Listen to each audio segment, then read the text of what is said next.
Okay, Federico, here we go. What I'll do is I'll just read the question and then answer it, so you know where we're at here. So what are you working on these days? What happened with your YouTube channel? Okay, those are two questions, so I'll answer the first one. What are you working on these days? Well, actually, right now I'm working on an art gallery exhibition of my artwork, which I have on Facebook. I put up on Facebook some of my prints. I make prints using a digital computer. Actually, they're doodles, and I want to explain this because I'm really into it right now. I mean, when I'm into my prints and painting, which I paint digitally with my computer, but I draw by hand. So everything starts with a little sketch, which I draw in newspapers. As I'm reading a newspaper, I'll get an idea for a little sketch, or I'll read something, or I'll see a picture or something. And so I'll just make a little doodle on the page. And then I put it into my computer and blow it up to screen size, about the size of a page. And then I color it or alter it or do stuff with it. And I'm a big fan of, I'm a big fan of a lot of the old guys, the Impressionists. So that's kind of where that goes. So I'm getting everything ready. I'm digitizing everything. They're supposed to be blown up. The reason I do it on digital is I blow them up to about 4 feet by 3 feet, 5 feet by 4 feet. Big. I blow them up big. And I have I'm luckily there's an art print shop, print factory right down the street from me. I live near the beach, but there's this place where I can get them blown up and printed on pasteboard and blow them up. So I went to this gallery, so they're interested. So that's what I'm doing right now, which has nothing to do with anything that you know me for, which is probably my TV work, my movie work, and my own making of my film shorts, which I put up on YouTube and on Vimeo. So then the next question you have here is, what happened with your YouTube channel? I have a very serious case of ADHD, and I'm all over the place. I paint, I write, either screenplays or little scenes. I'm always typing. And then I act, and I make my own movies, and I make movies with my friends. So I'm all over the place, so kind of YouTube, getting things ready to be put out is very hard for me to do, because I like creating. And even though I know deep in my heart that getting your work out there is part of the creative process, I'm a little sketchy on that end of it. So YouTube has fallen by the wayside, and then I ran out of money, frankly, if you really want to know. Because I've been making all my movies. I've made like 5 in the last 7 years, which is kind of a lot using your own money. I made... I made 3 The Outlaw Emmett Demas films, film shorts, 10 minutes. They all won prizes. They were sent all over the world in festivals, and now they're all over the internet. I can't keep track of it all. Night Flight is one channel where some of my stuff, my old stuff, is on. Actually, if you really want to know, I've made hundreds of videos, little videos, 10 minutes or shorter. Some are only 30 seconds, some are a minute. I made an opus of an hour, which I just edited all these little films together. And they're all over, they're scattered. Night Flight has some of my older ones from 1980, before or while I just arrived in Hollywood. So that's what happened with YouTube. I just don't have time. I don't have time to get my stuff out there. I'm busy, and every time I finish something, I start something new. And it may not even be in the same media. It's ADHD and a combination of Sagittarian. I'm a Sagittarian, so those two combinations are very toxic. You don't have time for anything else. It's kind of compulsive. Okay, so I'm OCD creatively, I guess, and ADHD at the other end. So now, why did you start sharing videos? What were they about, and why did you stop? The last one is 11 months ago. Well, because I got interested in something else. That's it. I just get interested in something else. In which genre do you feel the most comfortable? The one I'm just about to start, whatever that is. Right now, I'm reintroducing myself to all my old artwork from the last 5 years, going through my computer. I'm making them available, getting them in the right order and in the right size, and for the gallery, the art gallery, to look at. And then they're going to choose which one I should blow up, and that's going to be a whole other thing. So you've done comedy, drama, thrillers, and so which is your favorite? Well, comedy. I mean, that's it. But when you start writing for other medium, like other platforms now, like TV, if I want to write something for TV, that's, even though it's comedy, it's hard because I don't like writing for other people. I just like writing or doing anything that comes out of my own head. I worked in the business for so long. See, you've caught me in a transitional period. I worked as a stand-up comedian. I started as a stand-up comedian. I opened for Woody Allen, for Miles Davis, for the Kingston Trio, for a lot of famous people. I was the opening act. That was really funny, and I was good at it, but I couldn't take the grind because I was like George Carlin and Lenny Bruce and Richie Pryor, and we crossed paths. I opened for Woody, so I was kind of like him, and I loved Lenny Bruce, so I was kind of like him. But my manager at the time, which was Woody Allen's manager, wanted me to do television material, and I didn't know what the hell that was. Television material. I loved being a stand-up. That's my favorite, being on stage live. That is my favorite, and making people laugh. And I can do it, and I did it very well. I even won funniest in, my high school. But going on the road and doing it in front of audiences, remember, this is in the 60s, when all that business was. I was a hippie. So my humor was pot humor, and I cursed on stage. And back then, I couldn't take it. I was just a middle-class Jewish kid. I couldn't take the booing. People would throw bottles at me. I caused riots. I had police. I mean, I did the Lenny Bruce thing, but I couldn't take it. Well, it killed him. And George Carlin and Richard Pryor just put their head down and just battered their way through it. They kept it with it. I couldn't, and unfortunately, I was talented in other fields, so my manager, Charlie Jaffe, which was Woody's manager, suggested that I join Second City because he said, at least you have other people up on the stage and you can curse all you want and do pot humor and whatever you want to do. And it's you own the theater, and so, you didn't have to worry. I had a lot of confrontations that were kind of dangerous. And I like I say, I couldn't take it.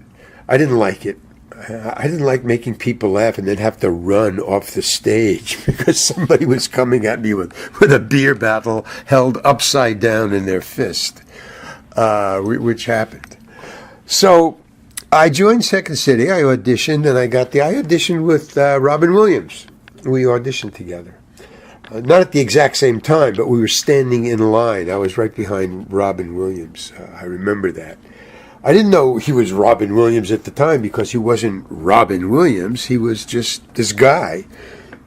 And but I remember me because of the way he looked, and he wore in those days. He wore outrageous overalls and weird suspenders. The costume that he wore on TV in Ninu Nanu, that costume. He wore that on the street. He wore that to the audition. So years later, when I saw him on television, I was like, holy cow, I stood behind that guy at the Second City audition.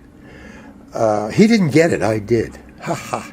So anyway, I was shipped down to St. Louis. I stayed there with Second City and Compass for a while in a cast there at the Crystal Palace. And then I went up to Chicago and I played in Second City there, and then we broke off and started the committee, a couple of us rebels from there. We didn't like the way it was going. It wasn't funny enough. It wasn't political enough for the director. So he quit and he took 5 of us with him. Or actually he took... Actually, he just took me, as I remember. Yeah, he just took me because he had already been out to San Francisco where he wanted to go and started a theater out there. And he had already hired funny people from there, from San Francisco, local funny people who were incredible, man. I went to school with those people. I mean, they schooled me. They taught me a lot. And so I stayed there for 10 years, and we were very successful, so successful that people from... Hollywood would come up. They would fly up. In those days, it was $10. $10 to fly up from L.A. and then $10 back. Probably got a discount if you bought a round-trip ticket. Them were the days. So a lot of famous people flew up to see our show, and we got big press, and we became rivals of Second City in Chicago and all the newspapers when improvisation was really coming into its own. So finally, Penny Marshall from...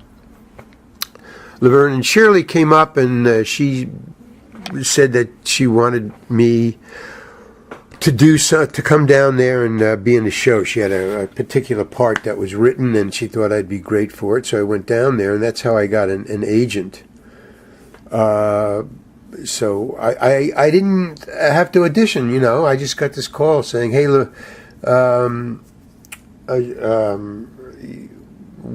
you were recommended that you should have this part. Why don't you come on down and do it?" And so I did it, and it was successful. They loved me. I danced with her, with Penny Marshall.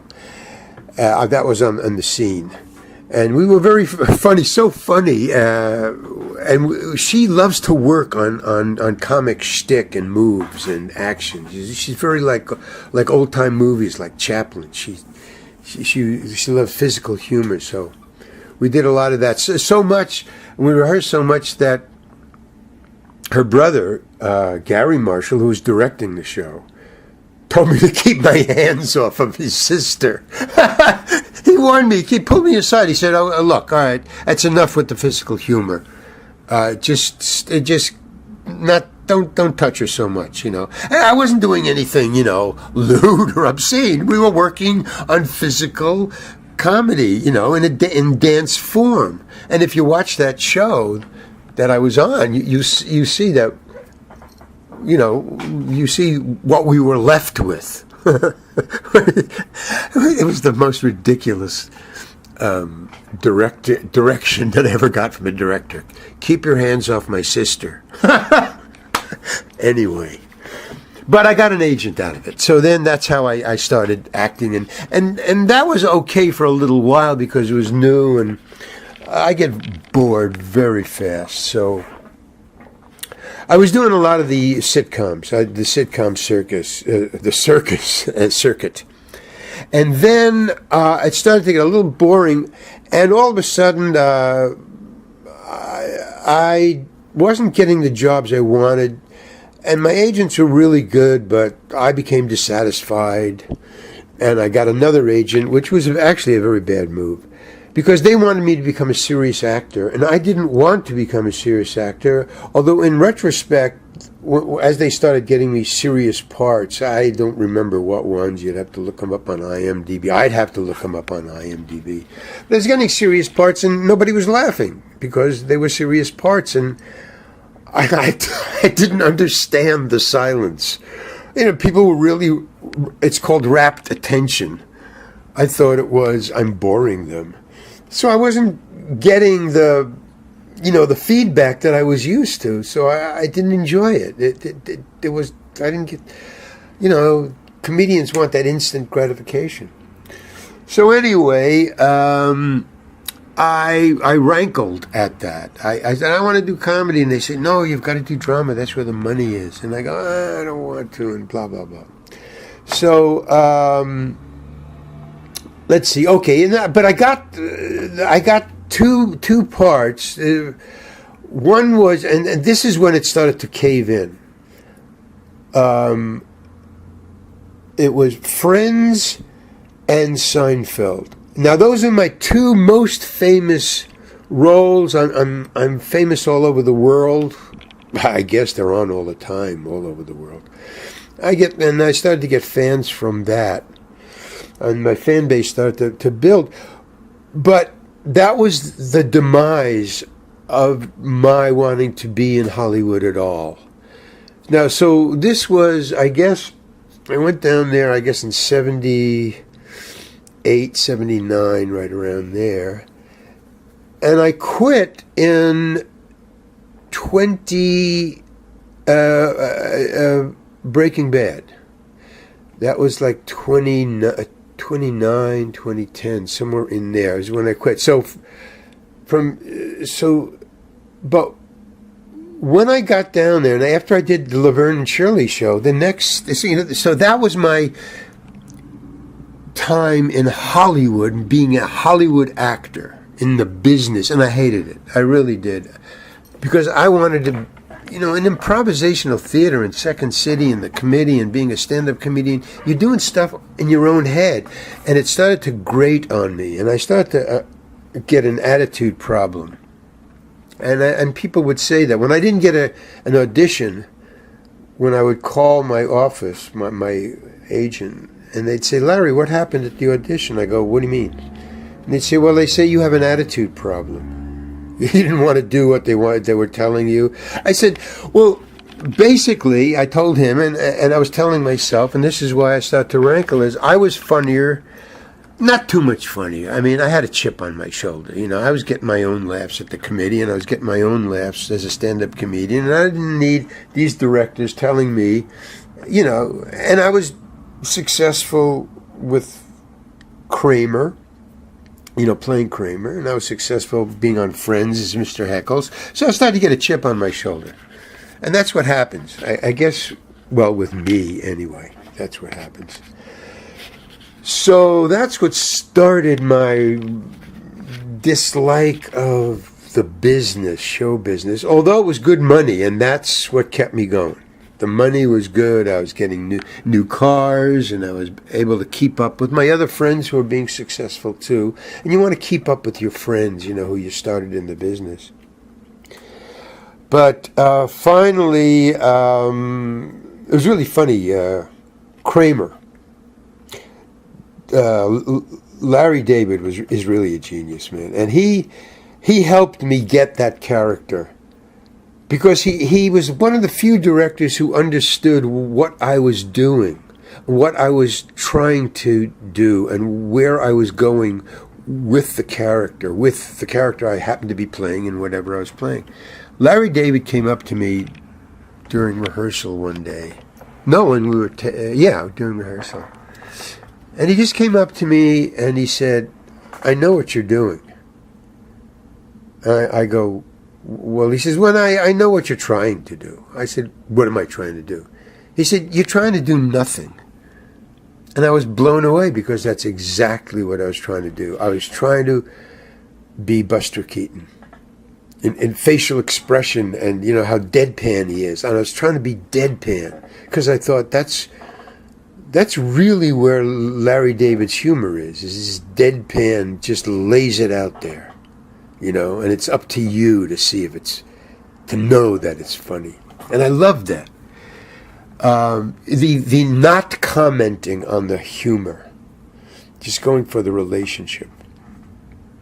And I said, yeah, wow. And he said, well, you're doing something. And then he walked away. And I thought, wow, what a great note. So I did less, you know, I got boom. And he comes up to me again, and he didn't even come up to me, he just started walking towards me. I caught him out of the corner of my eye in the middle of the rehearsal. I see Larry David is starting to walk, and he just brushed by me. And as he brushed by me, he said, you're still doing something. And he just walked away. And I thought, what a great director this guy is. I mean, he's deadpan funny, but he's right the fuck on, you know. So that was, that, you know, working with that kind of comedic knowledge is just amazing. But there's so few of those people. And now that, you know, now I can't get now I'm dead. I've been away for 7 years. I quit, 2010.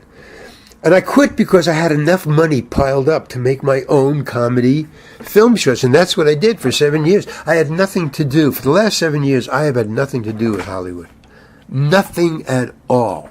I hang around with musicians. I hang around with people who play poker. I hang around with real people who have no ulterior motive as to why they're talking to me. And I have no ulterior motives in talking to them. They're just people. And hopefully I am too. I was trying to develop, that's what I was trying to become, a real person. Because, you know, with stand-up comedians, you're always trying to tell, you're not carrying on a conversation, you're testing out a hunk. And that's why I kind of liked giving up stand-up comedians, because I was seeing that I'm not talking to anybody. I'm trying out a bit on them. And then when I was talking to my other comedians, that's all we were doing. We would go to Cantor's Delicatessen, which is a famous, and those days it was really famous, as a hangout for comedians, you know. And after a show, everybody would go there and, you know, have breakfast at 2 a.m. And you'd sit at this table with all these stand-up comedians from all the coffee houses and all the nightclubs and everything from around. And there'd be a table of 5 or 6 or 7 stand-up comedians. And the whole conversation was trying out bits and telling jokes, but there was no information going back and forth. No, just, I don't know, conversation, you know? It was all about, and who knows where the next gig is. And that's when you're talking to somebody else who's not a stand-up comedian. You want to know if they were a producer or a booker for a nightclub, or are you a casting agent? You were always auditioning. In other words, trying out. I guess that's what I'm saying. I was either trying out a hunk, a bit, or seeing if I could get a job as on a sitcom. It was very empty. So that started to seep up, but the money was good, and I was growing in fanship and stuff, so I just kept at it. But it's like working in a cubicle, but you have a family to support. You just got to be there, man. You start mounting up debts and getting toys and new stuff, and you're trying to keep up with the Joneses. And the Joneses were my rock and roll friends. I like to hang out with musicians.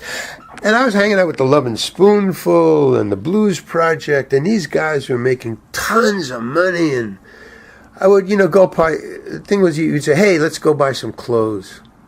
And they would just walk in and say, give me that and give me that. I said, wow, what a great way to shop. just point at something you see. Just point. Hey, that. Yeah. Yeah. Give me that. They wouldn't even ask the price. They would just. And I thought, wow, that's amazing, because I come from a very lower middle class family, and Dad was always counting pennies and stuff, and all of a sudden I was hanging out with millionaires, kids, well, 18, 19, 20 years old, 21, 22, but they were rock and roll guys, Lovin' Spoonful, and just a lot of famous people. And I thought, wow, what sticks in my mind is going shopping with them. That's what I associate with the famous people I knew.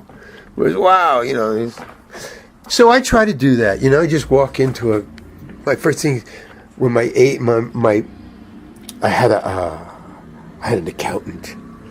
And he would say, Larry, you're making too much money, you have to go buy a car. Go buy a new car for yourself. I said, wow, man, that's far. Because, I couldn't be trusted with money. So I go to a bar, went to a Nissan dealer and I got a sports car. And I just walked in. I said, okay, let me see. How did my rock and roll friends do it? That car, yeah, let's try that out. So I'd drive it around and I'd come back and I'd say, yeah, I want it. And boom, and I had it. They made a phone call to my accountant and the bank.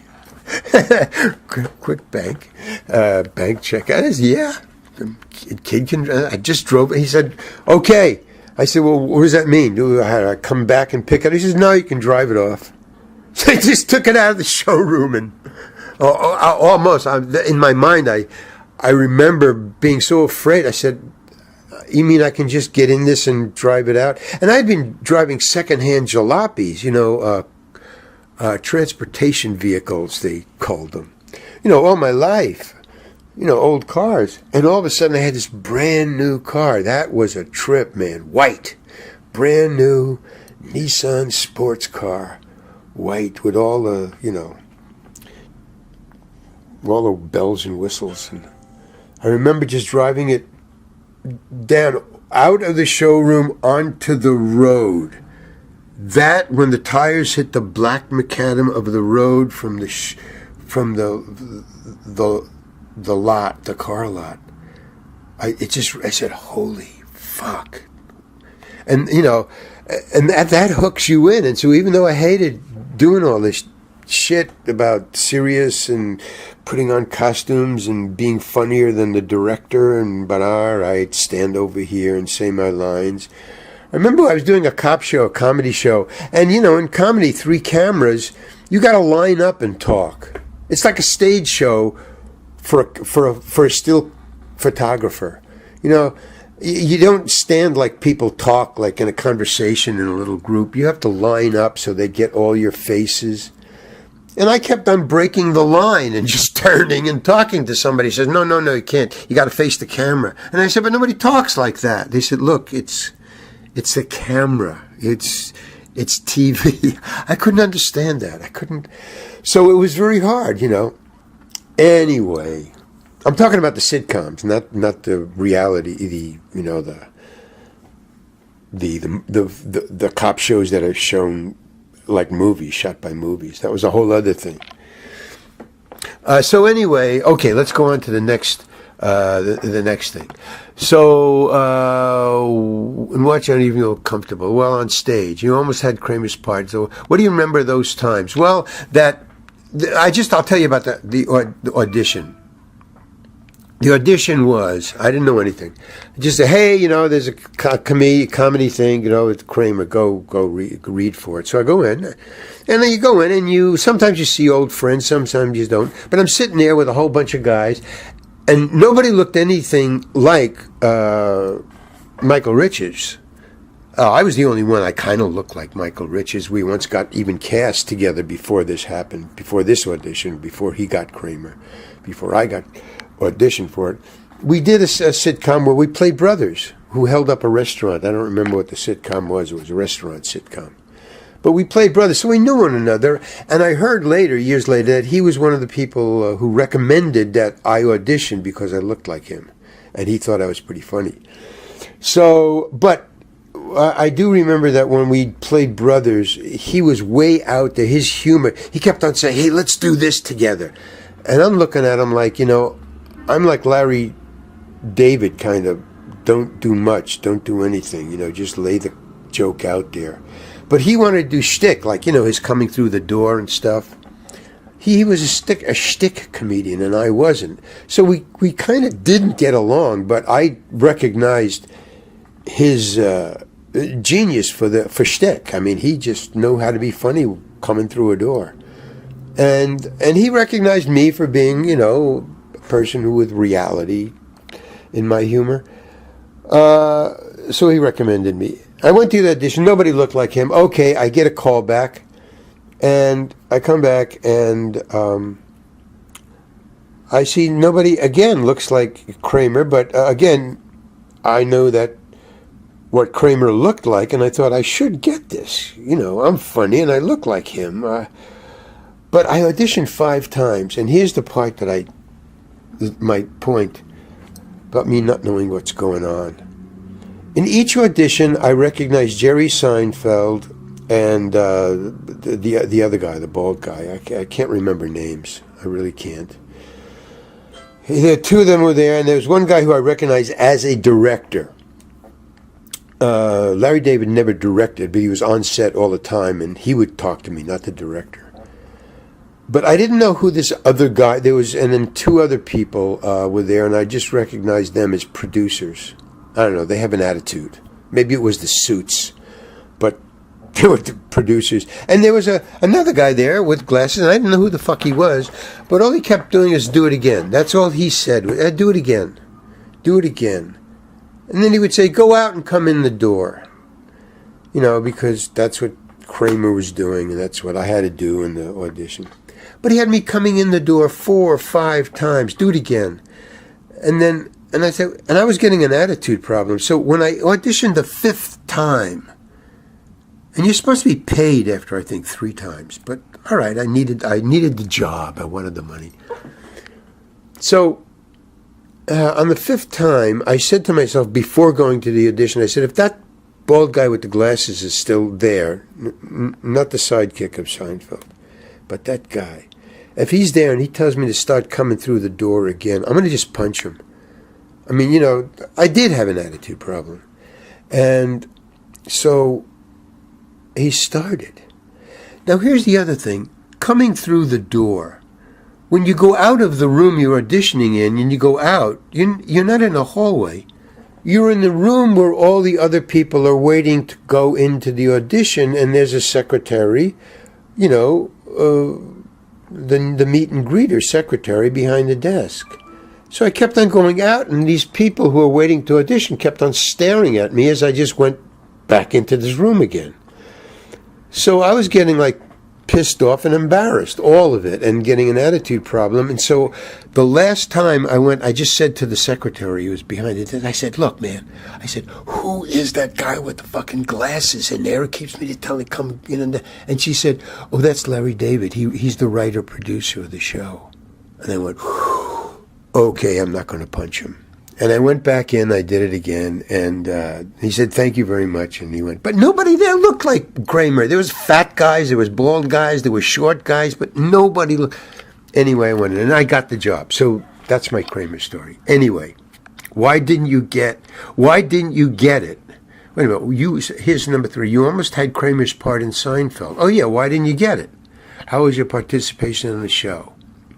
I didn't get Kramer because Michael Richards should have gotten it. I mean, you got to understand, go for what you know. And I knew when I was watching Kramer, if you auditioned for Kramer, he didn't. What I just told you was auditioning for copying Kramer, for doing, Tom. But auditioning for Kramer, I don't know why I didn't get it, but when I finally saw the show and saw what Michael Richards was doing, I thought they got the right guy. And I've gone to auditions where I did say that. were, I was auditioning for something serious, a killer. And I didn't know how to do killing. I didn't have killing in my acting bag yet. I just knew that I wasn't right for the part, and I saw the other people who were going in for the audition, and they looked the part. I thought, wow, man, that guy's a killer. He just looks like a killer. And I was sitting by the door, and by the way, you can fast forward anytime you want. Federico. So I was sitting by the door, and I listened to this one guy who I thought, wow, he really looks like the guy.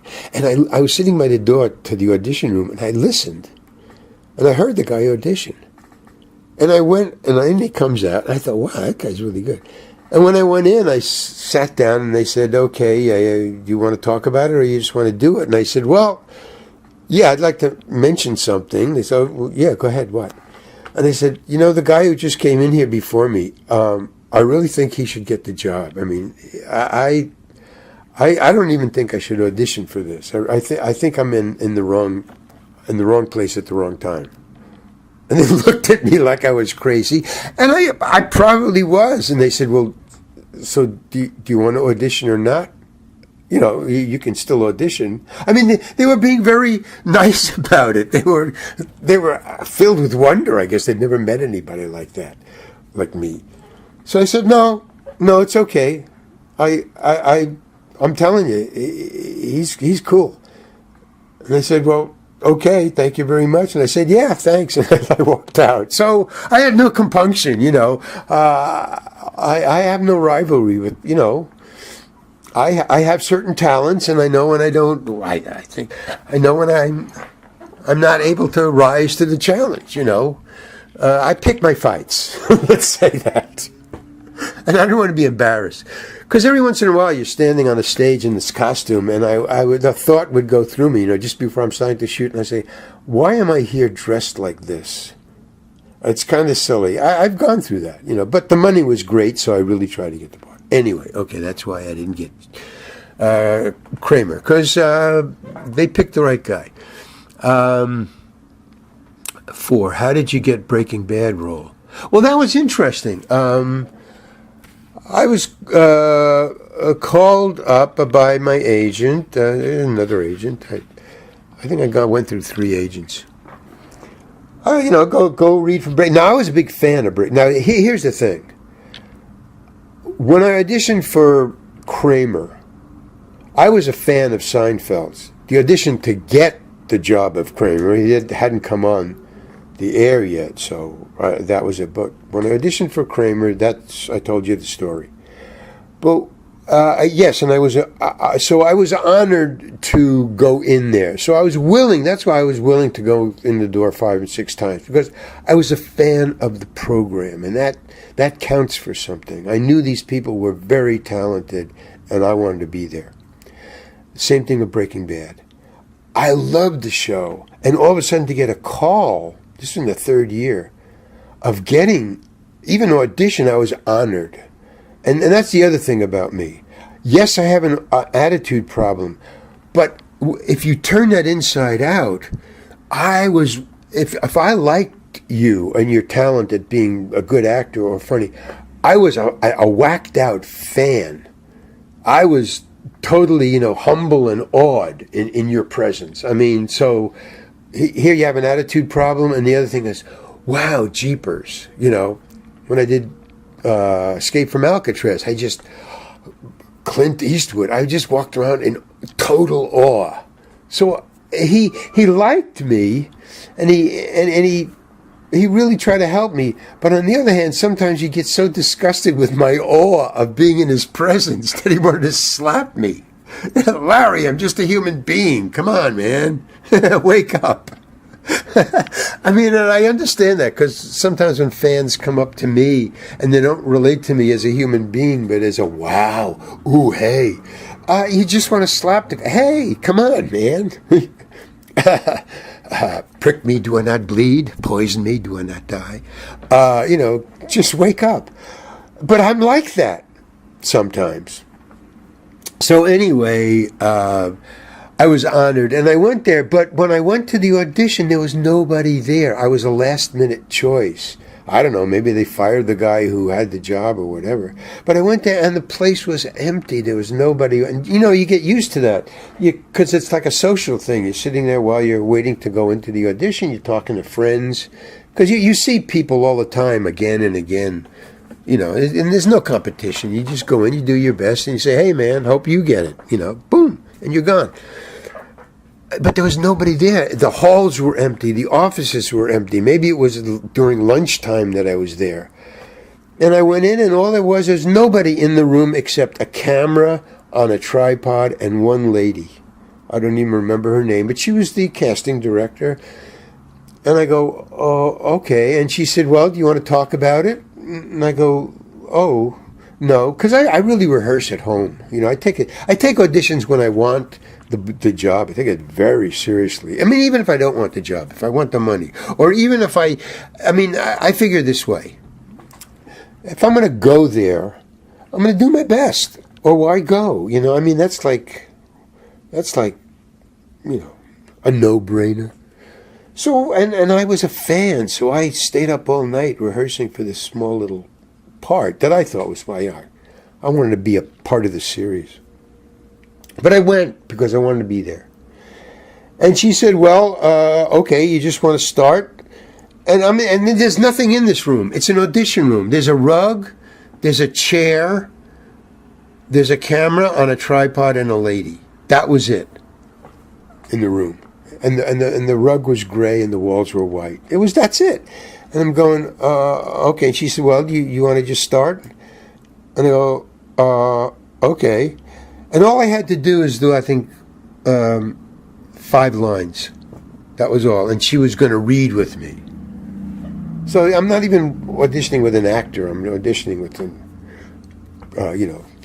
some casting lady, director. So she said, okay, just start whenever you want. She clicks the camera, and I go blah, blah, blah, blah, blah. And she goes blah, blah, and I go blah, blah. And she goes blah, blah, and I go blah, blah, blah. And she said, okay. And she stops the camera, and she says, okay. And I go, you want to do it again? She says, no, that's fine. And I go, you sure you want to give me any directions or anything? She says, no. I go, well, you think I could do it basically? Well, maybe you can, but that was great. I thought that was great. And she said, you want to do it again? And I asked her, I said, well, do you think that's good enough? And she said, oh, yeah. I said, oh, okay. And I just walked out. It's the weirdest audition I've ever been in. And, well, there was one other, which I'll tell you about. But that was it. And then I get this call, and she said, hey, you got it. And I thought, yay, that was so cool. And you would have liked it to be in more episodes. Oh, yeah. But here, let me tell you just about this one the only other weird episode. Well, that was it. The one where I said, no, hire the other guy. I don't want to audition. That was one weird one. This was one weird one. And the third one was not in this order. But there was when I auditioned for the Escape from Alcatraz. That was kind of weird. It was very weird. Because, again, I was a last minute. They had fired, so I found out they had fired the person who had my job. Or it didn't work out because it was a last minute thing. Because I got a call from my agent. They said, what are you doing now? I said, well, nothing. They said, well, they want you over at I don't know what studios, Warner Brothers, which was out in the Valley. They said, they want you over there now. Can you get there in the next 45 minutes? And I go, okay, fine, yeah.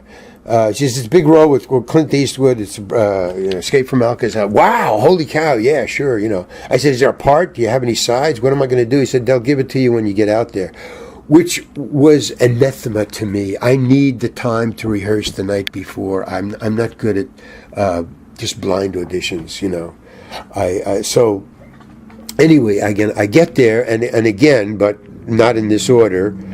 There was nobody there. It was the lunch hour. And I thought, oh, man. And so I just sat there with nothing. I don't know what's going on. I have no part. And all I'm sitting there in the, the waiting room where usually you're talking to people and socializing. Or you're studying your part. You go off into the stairwell and you look at your part. Nothing. And finally, I'm just sitting there. And finally, the secretary, who's sitting there doing her secretary thing, she finally looks up and she says, what are you here for? And I said, I'm here for the Escape from Alcatraz thing. She said, oh, okay. And she goes back to the thing. So finally I said, hey, by the way, is there any sides, any parts, something I can read? And she said, well, and she looks around and she says, no, there's a script here. A script is like 100 pages. She says, you want to read that? I go, well, okay. So she hands me the script. I don't know what part I'm reading for. So I open the book, and as I open the book, the script, a door opens, and a woman looks at me and says, are you ready? And I go, okay, yeah, because I figured, all right, this is blown. I mean, I can't read the scripts. I don't know what the hell's going on. So I just said, fine. Yeah, I'm ready. So I just walk in, I sit down, and there's the director. And I was supposed to be, they told me on the phone, and Clint Eastwood's going to be there. You're going to rehearse, you're going to audition with Clint Eastwood, which was really scary, man. So I go in there and I sit down, and no, there's just the director, Don Siegel, who I didn't know at the time was a very famous director. Very famous director from black and white movies. He's a nice gentleman. I mean, there was a nice gentleman sitting there, a gray-haired gentleman. This was Don Siegel. I didn't know who he was at the time. And there was this very nice lady. She was about 45 or so, very nice woman. And it turns out she was a big director. Of course, it's a Clint Eastwood movie. But I didn't know any of that. She's a big casting agent. I didn't know any of that. So I'm sitting there, and then they have this conversation while I'm sitting there. There's just three of us in this small room. That was all. So he says to her, "What do you think he should audition for?" And she says, "Well, I don't know. What do you think?" And he says, "Well," and they're like I'm not there. Just talking about 3 feet from me. There's 3 chairs facing one another. And they're talking like I'm not there. Well, he could go for the guard, but I don't know. He doesn't look tough enough. I think, and she says, yeah, he's got to beat Clint Eastwood up. And he says, no, he couldn't beat Clint Eastwood up. I'm very skinny. And I'm sitting there like, what is going on? And he says, what about Charlie Butts? And she says, well, I don't know, And he says, what do you want to read for, the guard or Charlie Butts? And I didn't know who Charlie Butts is or what he did. I said, and he says, let's do, before I could answer, he says, let's do Charlie Butts. So she says, no, wait. Charlie Butts, and she's talking from reality, because remember, this script is based on a real event. She says, Charlie Butts has red hair, is short, wears glasses, and is bald. And he says to me, you want to read Charlie Butts? And I go, well, and now I'm on her side. I'm going, well, I don't know, but the red hair, I don't get the glass, I'm not short. And he said, hey, the audience doesn't have the screenplay. And I go, oh, right. He says, so they won't know. So I said, okay, I'll read Charlie Butts. He says, good. Okay. And he hands me the script, and he says, you need some time? And I look at it. It's just a page. He says, well, just read this page. And I go, well, no, let's just go cold. I mean, by now, I'm so confused. And I'm telling you right now, back in them days, and even now, sort of, but back in them days, I'm not quick on the pickup. I got confused very easily. And I was now confused and totally stymied by what was going on in the room and them talking and ignoring me and now discussing I'm not okay for either part. So I go, no, let's just do it. And he goes, fine, I'll read with you. And we read, once, pop, pop, pop, pop, pop, pop, pop. And he goes, okay, thank you, very good. And that was it. And I said, do you want to do it again? He says, no, you got the part. Now, that's never happened. And it's never happened. They don't tell you that. So I'm now thinking, oh, I get it. They're just trying to make a fucking fool of me. I mean, and the word fucking ran through my brain. He says, they're trying to make a fucking fool of me. So he said, what do you mean? So I said, what do you mean? So he says, you got the part is what I mean. And he had this smirk on his face, and I thought, he is making fun of me. And I'm telling I said, and he says, well, you don't believe me. And I go, well, he said, I tell you what, I'll make a deal with you. He says, get out of here. He says, go home. Sit by the phone and see what happens. I go, okay. And I just got up and I left the room. But I did actually made a beeline from the valley to my home in Santa Monica. Home, and I fucking sat on the phone. I sat by the phone, and within 10 minutes of me getting home, my agent called. He says, you got the role. So, holy cow, that's amazing. So that's my third weird audition. The others I just hated. Anyway, okay. How was working with Vince Gilligan? Okay. Working with Vince, I don't know. I didn't know that I worked with Vince Gilligan. I didn't know what he looked like. That's not my job. I just was proud and honored to be there in Breaking Bad. But, and here's the big but. I got there and I get into my dressing room. The AD comes over and he says, I'll take you to your, dressing room. So he takes me to this Winnebago and we're out in the desert. I'm taken to New Mexico. In the middle of the desert.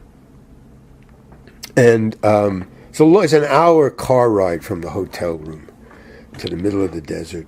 And they got these Winnebagos, and I get to this junkyard where and it's I'm in the middle of the desert, and then where there's a studio. In the middle of the desert, there's a studio there. They had just built a studio. Maybe it was just for them, I don't know. There's a studio in the middle of the desert. And then I get into this bus, and then they take us out to this junkyard in the middle of the desert, which is another half hour. So I'm totally, lost. And again, discombobulated. I'm honored, but I'm being kidnapped. I get out there, and they take me to the dressing room, and I'm all ready to go.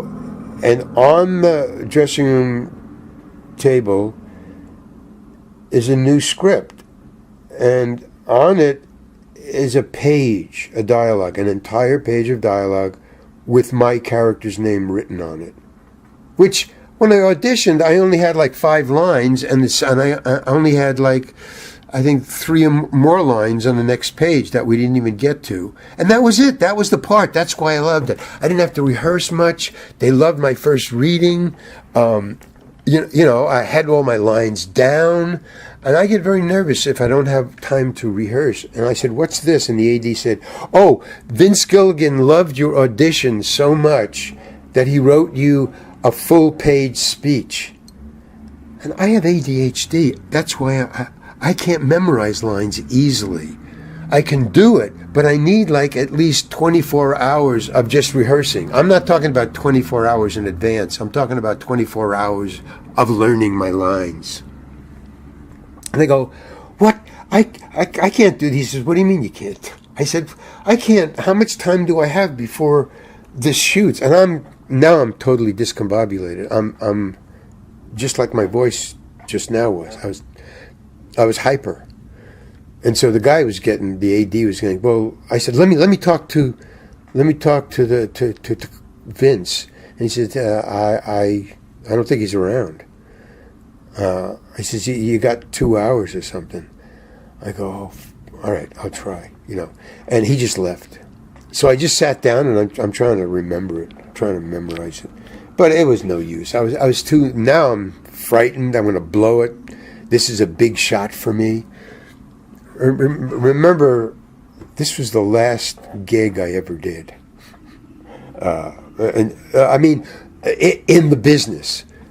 This was the straw that broke the camel's back. Remember, I had an attitude all through the last couple of years, saying I hate this job, but I love the money, and I got rent to pay, and I got a lot of toys I have to pay off. But I was boiling with it. And I thought this was going to change my life. And here they hand me a full page of dialogue, and my mind just shut off. So I did the best I can, and the guy knocks on the door, and about an hour later, and I'm in a pool of sweat, and he says, "You're on." I said, "Okay, fine." And now I'm ready to be fired. So this is not a good way to go into a very important role in my pantheon of roles. This is not a good way to start a gig. So I get out there and I get on, and they say, "Okay, all you have to do is say the." And I said, "Well, we're gonna break it up, right? And he says, "No, it's going to be one shot. You're going to just walk towards the camera, and you're going to say the whole thing all at once." And I just gave up. I just said, "Okay, whatever. I'm just ready for the inevitable." And the guy says, "You ready?" And I go, "Yeah, sure." And he says, "Okay, walk and talk." And rolling camera action, and I start walking and talking towards the camera. And I'm saying what I think of the lines, As much as I can remember, I'm blabbering, and it's all law shit. It's all law jargon. It's, this junkyard guy has got the law down because he expects cops, as part of the character, he expects cops to come by. He's a very dishonest guy, and he's got his defense of why the cops are there memorized, and I got to yell this, talk this to the guy. And I get to the end, and then there's silence. Cut! And there's silence. And then there's a little talk again. And he says, "Go back to your starting point." And I go, "Well, maybe I did remember it." I go all the way back, and now I see the script girl. The script girl, she is there to make sure you say all the words that are on the page right, well, and in the proper order. And she's coming walking towards me, which is not a good sign. I've been in this, generally they say, "Well, you missed the line here." And you do it again, and it's fine. So I know that she's coming to tell me the words I've missed or the line I missed. And she comes up, and she shows me the script that she has in her hand. And every other frickin' word is circled. And she said, "You missed all these words." And I say, "I can't say all those words." I just admitted it to her. I said, I come on, man. I mean, I got the gist of it, right? And she says, "The gist of it is not good enough. The director wants you to say it as it's written." And I said, now I'm getting defensive. I said, "Okay, let me talk to the writer." And she said, "The writer is directing." And I go, "Okay." And then I hear from the camera, back then, she says, "You want some time, Larry?" And I go, "No, let's just do it again." Because I know I couldn't do it again. So I said, so I'm just waiting for the blade to cut through my neck. So I've got my head on the block. And at that point, you just give up. You go, "Okay, maybe I'll do better in the next world." So I said, "Okay." And then I see the director with the book come walking towards me. And he gets there and he says, "Hi, Larry." And I go, "Hi." And then I hear from the cameraman, I say, "Hey, don't you want to be behind the camera here?" And the director's standing right next to me. He says, "Where am I out of the camera frame?" And he says, "Step back a little." So he steps a little away from me. And he says, "Don't you want to be down here?" And he says, "No, I want to be here with the book with my actor." And I go, "Oh, fuck, he's going to walk with me? What is he going to do? I mean, it's a one shot. He can't just yell words to me." I said, and he says, "You ready, Larry?" And I go, "Oh, yeah." And he says, "Okay." He says, he yells to the camera, "Action, rolling, whatever, fuck it. Okay, Larry, go." And I start walking and talking, and he's walking along with me, but I'm just like walking and saying whatever comes to mind. And it's the committee again. And I'm walking and talking, and he goes, and he said, and then we get to the end, and he goes, "Cut." And he says, "Okay, thank you, Larry." And I go, "Okay," and I walk away, and that was it. I get back and I go, "What the hell just happened?" To this day, I don't know, but I watched the program. Now, here's the weirdest thing in the world. And a friend of mine has a movie company, and the name of his movie company is Movies is Magic Productions. And I swear that's what movies is. Magic. Because if you watch the show, and I asked all my friends, I said, "Did you watch the show last night that I was on?" "Oh, yeah, man, you were fucking great." I said, Did you see that I was cool?" He goes, "Yeah, what are you talking about?" Here's what happened. If you watch that scene where I'm walking and talking, I'm on camera maybe 10 seconds. It's all my voiceover. It's cutting from me, which takes 2 seconds, to a close-up of me talking, to the cop I'm talking to inside the Winnebago, to the cop, to inside the Winnebago, to me, another 2 seconds, to the cop, to inside, to me for another 2 seconds. We got, what, six seconds? To the cop, to them. Now they're holding on them for like 5 seconds, 20 seconds, blah, blah, blah. As long as it takes for me to take the speech, I've only been on camera in a close-up walking for 10 seconds, maybe. It's all on with them, the cop and them inside the Winnebago, locked in the Winnebago. While I'm talking, it's me as a voiceover. But every one of my friends, and I'll bet you too, could swear to God that I'm on camera all the time. I had to say to all my friends, "Go watch it again if you taped it." Most of them did tape it because they tape all of that. It's movies is magic. They go, "Holy cow, man, you're right. It's all them and 2 seconds to me." So what they did was they cobbled, and the director knew that from my first take when he saw that I didn't have all the words in the right order, but I had the gist of the law in there.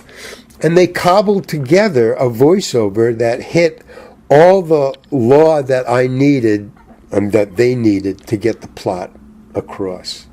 Fucking amazing. And then they invited me back for another scene. I don't know what the hell it was. I don't remember. The magnet. They invited me back for the magnet thing. So all of that, and they invited me back. I got a second gig out of that for all that. And the second time I went, I'll just end this real fast because I'm running out of tape here. It's an hour. Is that when I went back, I started to go up on my lines because I did, have a kind of a long talk there or something. I don't know. In the junkyard, he was picking out the magnet with Bryan Cranston. And Bryan Cranston is a dear guy, and he's one of the greatest actors. I mean, again, he's like Clint Eastwood to me. I stand in awe of him. And that made me forget my lines. I was so nervous. And he was glaring at me every time I went up on my lines where they had to cut the camera and start the roll again. And Bryan Cranston gets it the first time, and he doesn't like to do takes, nor does Clint Eastwood, nor does any star like to do it over when they did it right and you did it wrong. He glared at me. And I took it so to heart that I started to go up on my lines more. And in other words, he wasn't helping me. Now, he likes me. I met him afterwards. He's a dear person. He really is. He would always come over and call me over. Hey, Larry, how's it going? But right then and there, I thought he hated me. And so the next time I blew my lines and he wanted to start over, I think I blew my lines 4 times. I went up to I said, excuse me, I stepped out of the scene. I went over to the director, who was really a nice guy. I got along with him. And I said, can I talk to you for a second? He goes, yeah, sure, what? I said, am I fucking up this production here? And he goes, what are you talking about? I go, well, like I said, I'm going up on my lines, and every time I go up on my lines and we have to start again, like, Brian is just like glaring at me like I'm holding up the production or doing something really bad. So I just want to know what's going on. And he just looked at me like I was nuts. And he says, Larry, all actors go up on their lines. All actors forget their lines. So fuck Cranston and get the fuck back there and let's go. And he says, let's get back to work, everybody. And I walked back. And I remembered my lines. And he says, cut, thanks. And then, so it's all in my head. You see that? And I just couldn't take it. I just couldn't. And I said, I can't do this anymore. To myself, I said, in the bus ride back to the studio in the desert that took me the bus ride back to the hotel, I'm just said, that's it. And I called my agent and I said, okay, I'm handing it in. My system can't go through my paranoia. I have to get a handle on what I'm going through, because as my parts get bigger and I get starting to get more money and bigger roles are being offered to me, I'm getting more and more paranoid. And I so that's when I dropped out. And so for 7 years, including up until the thing. Now, I've been working on myself and my art and writing my own movies and doing my own film shorts, the Outlaw Emmett Demas film shorts and the Emmett and People and film short, and and writing and doing my painting and working on my paranoia and learning guitar and writing songs. I've gotten over it. And I've worked now only with friends. I've done movies now. I've done at least 2 movies a year, but on the independent circuit, because the Hollywood is too much pressure. So now I've worked that out and I'm ready to go back. I'm writing screenplays and et cetera, et cetera. And I'm ready, but I'm going to go back not as an actor, but as a writer actor, like Woody Allen or like Charlie Chaplin or any of the other, or like maybe in sitcoms like Bill Hader's got his own sitcom now, and he's directing. I just did a Bill Hader show. I finally went back. I don't have an agent, but I went back. 2 weeks ago, I got a call out of nowhere. And I was casting his new, Bill Hader's got a new sitcom called Barry, a really cool show, funny and serious. I think it's an hour, it might be a half hour. But I had a really cool guest star role. Because, I don't know, she thought the casting director remembered me. 7 years of not being in the industry. She called back, it's a cool role and it's coming out in January. So, and I had no qualms. I did it fine, no paranoia. Hopefully I'm cured. But I've got some screenplays, I've got some connections, and I'm starting to raise my own money and go back as what I want to do, Okay. What do you remember of Petition and Home Alone? Well, oh boy. All right, here's your last question. I know I'm rambling on, but this is all coming out, so you'll deal with it however you can. Do it in sections. Do a sitcom about this. But here you go. I'm getting it all out. Maybe I'll write a book about this and just use this. Or you can write a book about it. What do you remember of your participation in Home Alone? It's really cool. They called me up because, again, last minute replacement. Again. Last minute, I get a call from my agent saying, pack up your bags. You're going to co-star with Joe Pesci in Home Alone. David, who actually did the role, he quit. They're ready to go on, and he's fighting for more money, and they don't want to pay him more money, so he quit. And you worked for John Hughes before, and she's having a baby. He remembered you. He wants you to replace David to work with Joe Pesci. He said, pack your bags. You're going to Chicago. I said, when? He said, tomorrow. But I got to work out the deal. So just pack your bags and wait for my phone call, and I'll tell you what's going on. So I packed a bag. He says, you're going to be gone for like a month or so. You're going to co-star. Wow. So I did. I packed a bag, and I waited. About 5 hours later, I get a phone call saying, all right, forget it. David is willing to go with the lower price. He wants the part, so you don't have it. I go, oh, fuck. Okay, fine. Hey, that's the business. Nice try, but, again, that was the part that I don't like, that they get you all jazzed, and then it doesn't happen.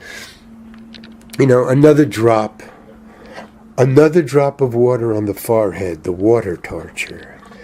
So I forgot about it. And then about a month later, I get another call from my agent. He said, hey, they want you to do a bit part. And I'm going, oh, man. He said, well, wait till you hear the rest of the story. And I go, what? It's a bit part. It's a cop. It's just 1 page of dialogue. But, and I go, what's the but? It's because they know it's an insult that they had you up for the co-starring role with Joe Pesci in the sequel. And they know that this is an insult to give you, maybe 4 lines in a bit part. They're willing to give you, it's a one day part. They're willing to give you $10,000. They're willing to pick you up in a chauffeured limousine, drive you to the airport, fly you there first class, pick you up in a chauffeured limousine, deliver you to the set, have you shoot in the afternoon, and if you want, chauffeur-driven limousine, back to the airport, picked up with a chauffeur, and delivered back, and you can sleep in your own bed the same night. Are you willing to do that? And I said, hell yeah. Yeah, hell yeah. And that's what happened, man. See, that's class. That's class. And because I got $10,000, and I did. I said, no, I want to go home. I want to sleep in my bed tonight. I picked them up. I picked them up on the whole deal. So I didn't meet Macaulay Culkin because it was just one set on the phone. It was one shot. They did it 5 times. I may have eaten about a dozen. They wanted it to be perfect, so they did it not because of me, but because of the camera. That dolly shot. They wanted that dolly shot to be perfect, so they shot it. I think between 5 and 10 times, and each time I ate at least one donut during the conversation or in the rehearsal, because I always rehearsed with eating the donut. So maybe I ate about a dozen donuts, and they had 4 dozen donuts, glazed donuts. So I ate about a dozen donuts, and on the last take, if you remember that shot, that's the last take. I ate a donut, and here's the deal. What I wanted to do was eat an entire donut in the entire one shot. That I consumed the donut all on camera and finished it while talking on the phone. But on the last shot, I didn't know that a piece fell out of my mouth, and because there's such hot lights, the glaze on the donut had melted until it was like real sticky, like glue, and a piece fell on the phone. And I didn't know it. And when the director said, cut, the entire crew just fell down laughing. And they said, that's a keeper. He said, Larry, that last shot, you got to go see it. And I said, wow, what happened? And I looked at it, and they go, oh. He said, yeah, we're going to keep that one. And I said, wow, that's cool. He says, you want to stay overnight? I said, no, I want to go home. And the chauffeur was right there. He said, take him back to the airport. Thanks, Larry. Boom. And they drove me back, the chauffeur, blah, blah, blah. I slept in my own bed. And to this day, that's a big seller on, video and pay-per-view and DVD. I get because I got paid $10,000 for that one little piece of business, I still get residuals for that. And they're big because I got paid so much money. That's cool. That's the best of Hollywood. I mean, there are people who are real geniuses and they're class acts, and and then there's not. And every once in a while you hit a real person or a class act or somebody who's not. So anyway, I didn't meet Macaulay Culkin. I didn't meet anybody on the cast. I just met the director and John Huston. It's been a very long time since Escape from Alcatraz. What memories do you have of that movie? Well, the audition, I told you. I'll give you one. Oh, wow, there's more. I didn't know this. Wait a minute. Holy cow. I'm going to keep talking, man.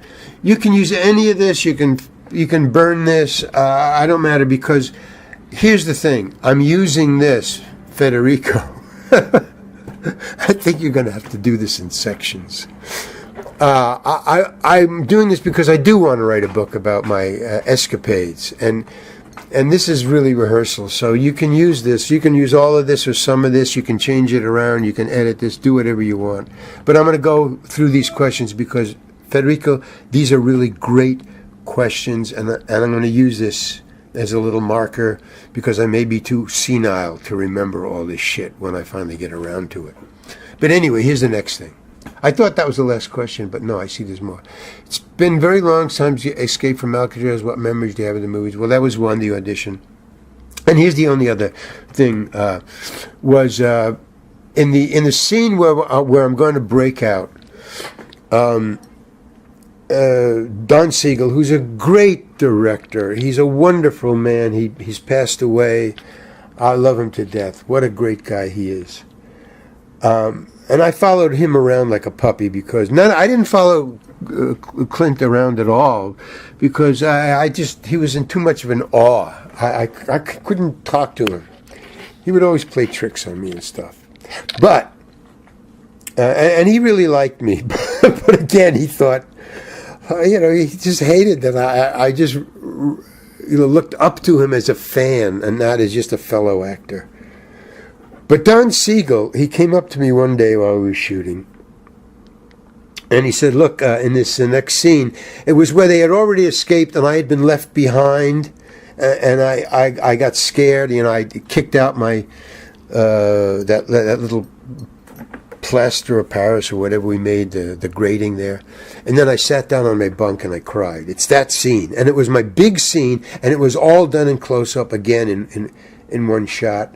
He comes up to me and he said, listen, Larry, in this scene we want you to cry. In this, you're going to have to cry. That's the whole point about Charlie Butts. So I just want to tell you that. Okay, fine. And he goes on about his business.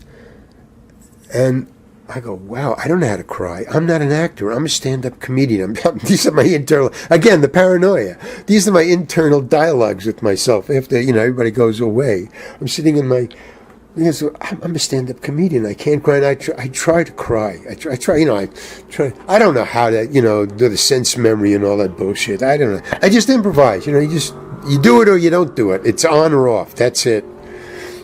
So I just gave up, you know. And I fuck it, you know. Maybe I won't have to cry. Maybe, you know. Maybe I'll just huff and puff and go, maybe that'll be enough. So I'm going and I love playing cards with the crew.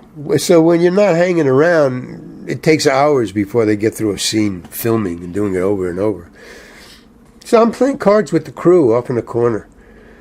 And Don Siegel walks by and he stops and he goes, Larry, what are you doing? And I look at him, I go, I'm playing poker. Why? He said, and he looks at his watch and he goes, well, but what about, aren't you rehearsing? You're going to cry? You're okay with this scene? I go, well, yeah. And I put down my hand and I go, I'm out. Okay. And I go, can I talk to you for a second? He says, yeah, sure. I pull him aside and I go, look, I've thought about this, and in this scene, I don't think my character would actually break down and cry. I mean, I've got like this backstory that I made for him, and I don't think he'd be the kind of character that would cry in this situation. And he looks at me again. That look, like when I was auditioning, and he looked at me like I was like, you know, when I said, and he said, you know, you got the part, and I doubted him, and he looked at me like I was crazy, and he there's that look again, and he goes, and he just turns away from me. You know, we're just the two of us standing off to the side, and he calls his assistant, Carol. There's a girl who was always with him, and she would take his notes and stuff like that. She's a really cool girl, young woman. And he says, Carol, come here for a second. So she comes over. And she says, yeah, what? And I'm standing there. And again, he turns to this woman, Carol, and he says, like, I'm not there.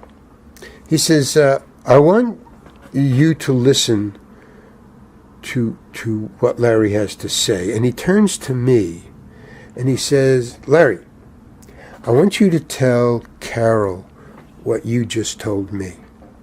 And then he just kind of like steps back a half an inch, give me access to his secretary, Carol. It's good. Larry, tell her what you just told me.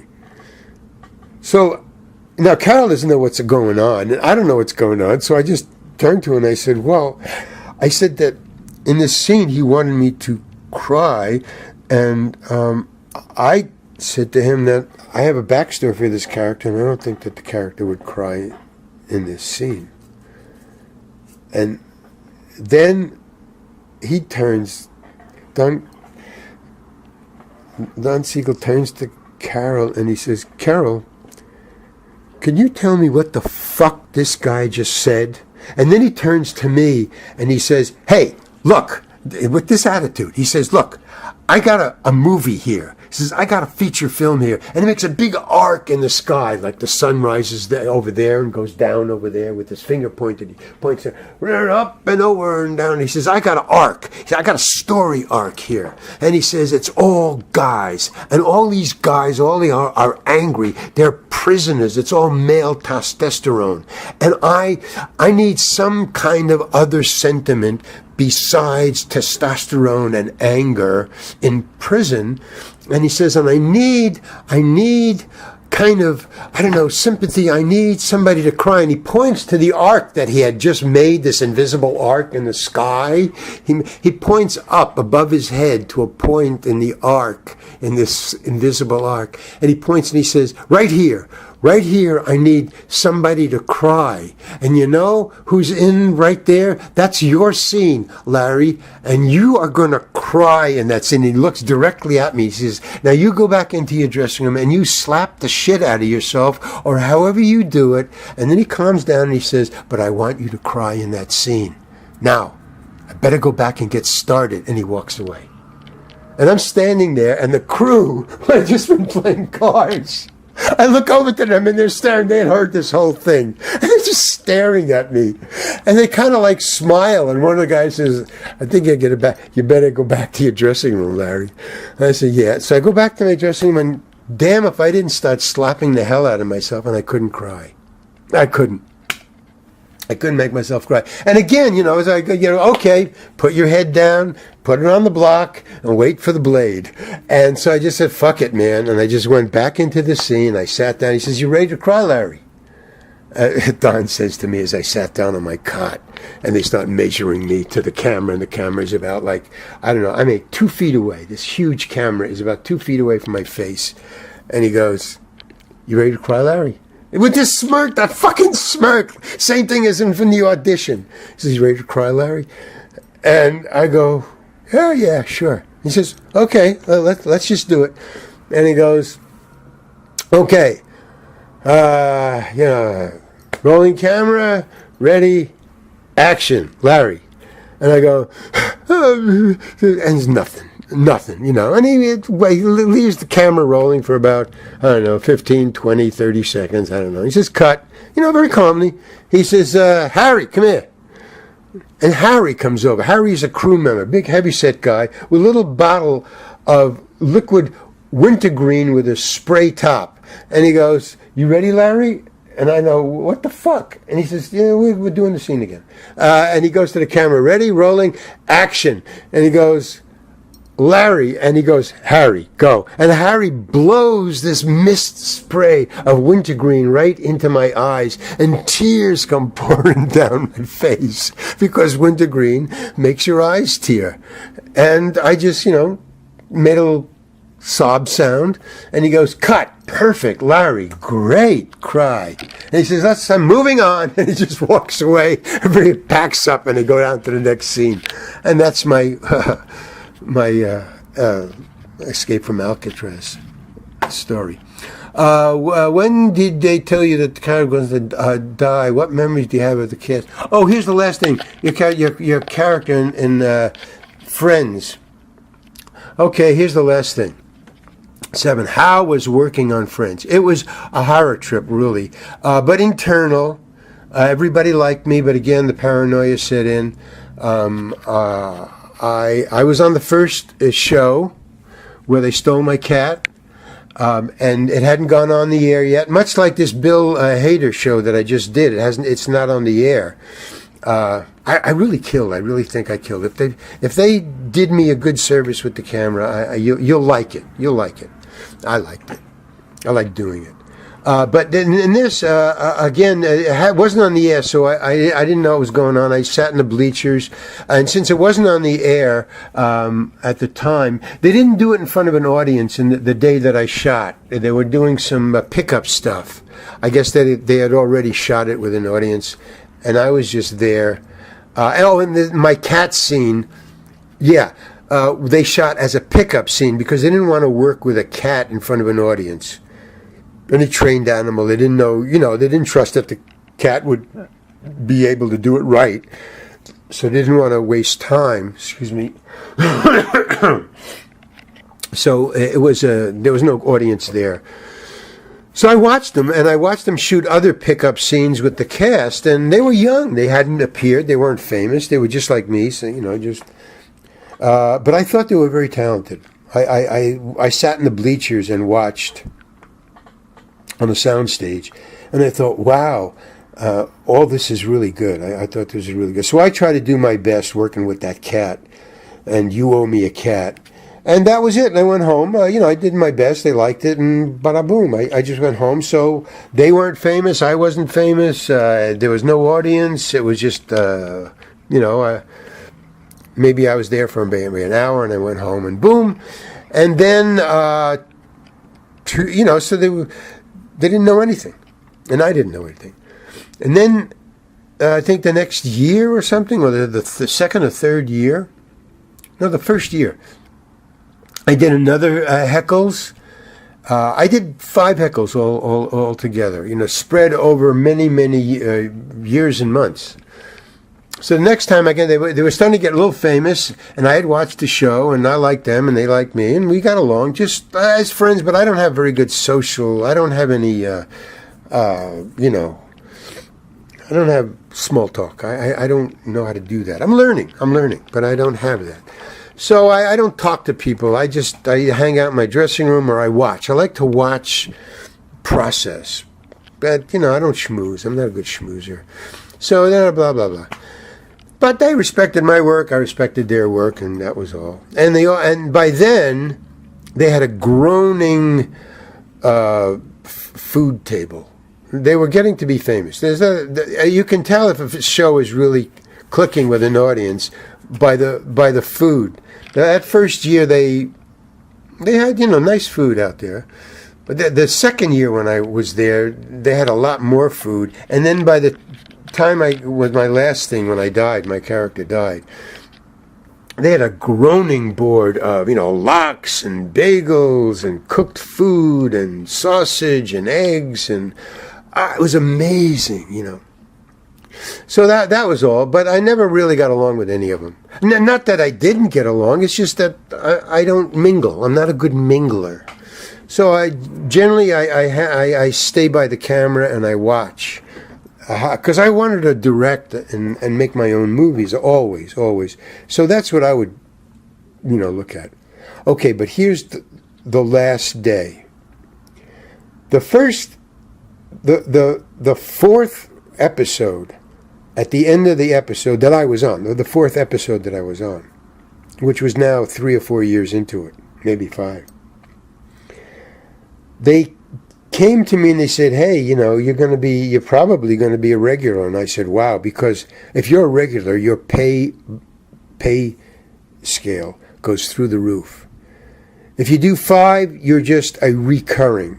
That's nice pay. But a regular is astronomical. And this was my 4th. And the guy comes up to me and I said, well, how do you know I'm going to be a regular? Yeah, you have to do the 6th. On the 6th, you become a regular. 5, you're still a recurring. So on my 4th one, this crew member comes up to me and he said, they're building you a permanent apartment set. It's called Mr. Heckle's set. That means that you're going to be a regular.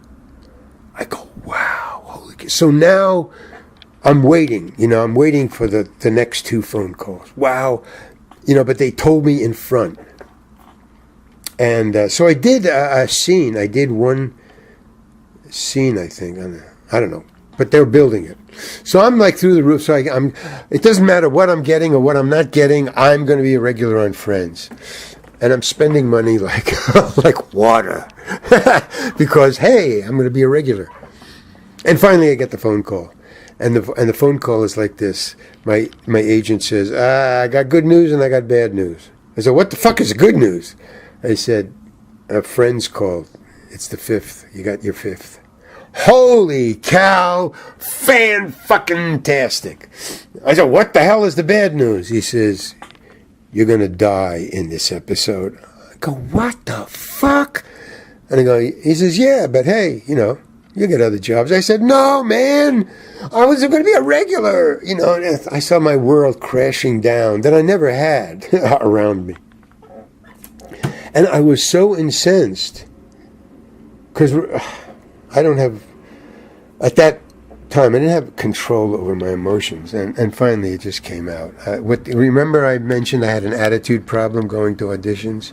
Okay, well, now this wasn't an audition, but I have an attitude problem going in to my first day of work on my 5th Friends. And I go in there, and it's not only is it my first day back at work on my 5th thing, but it's the opening show of the season. Everybody's been on hiatus.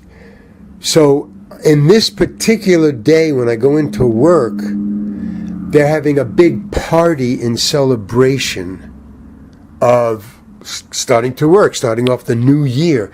So everybody is there. Even if you're not on the show for the first show, everybody has come down to the sound stage to be there. Oh no, it was in a room, a big party room, where they have celebrations, I guess, in one of the offices. A big room.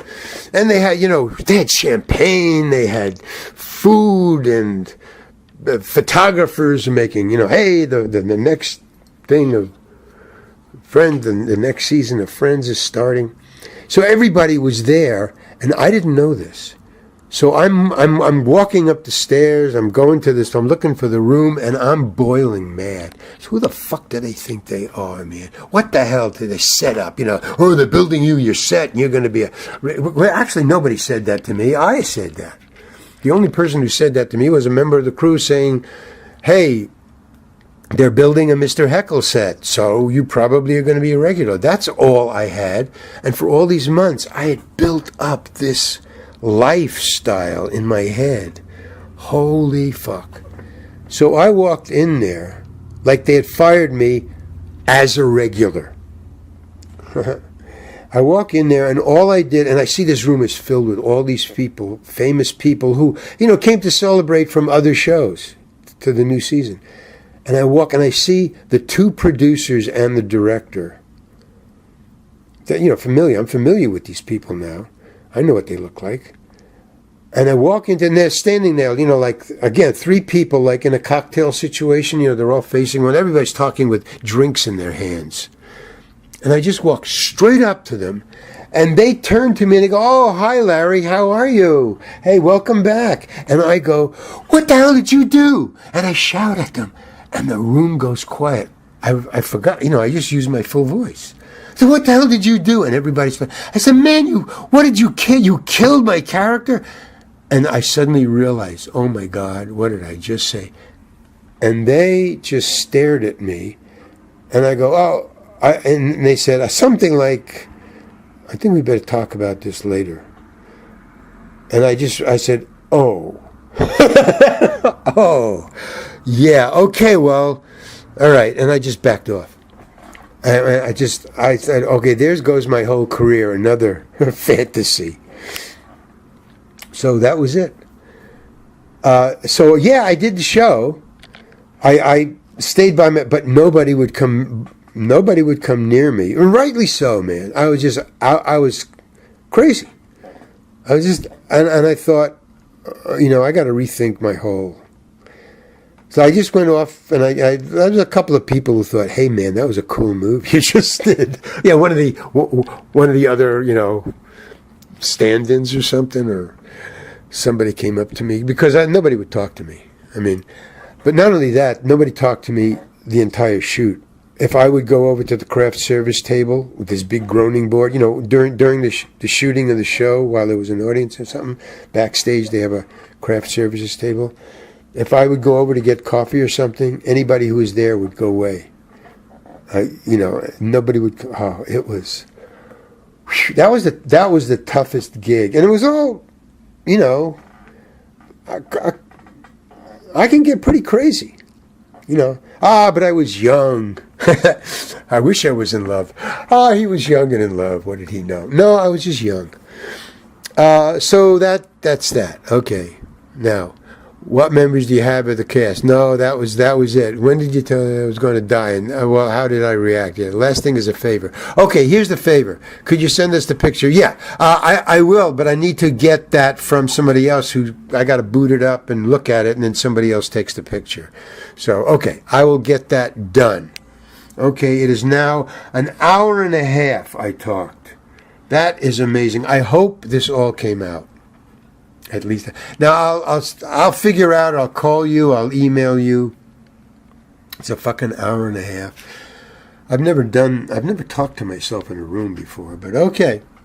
I hope you get this. I hope you like this. Anyway, this will go in my diary, and you can use any of this in any way that you see fit. Federico. By the way, do people call you Fed? What's your nickname? Okay. Anyway. Signing off. Whew. Bye.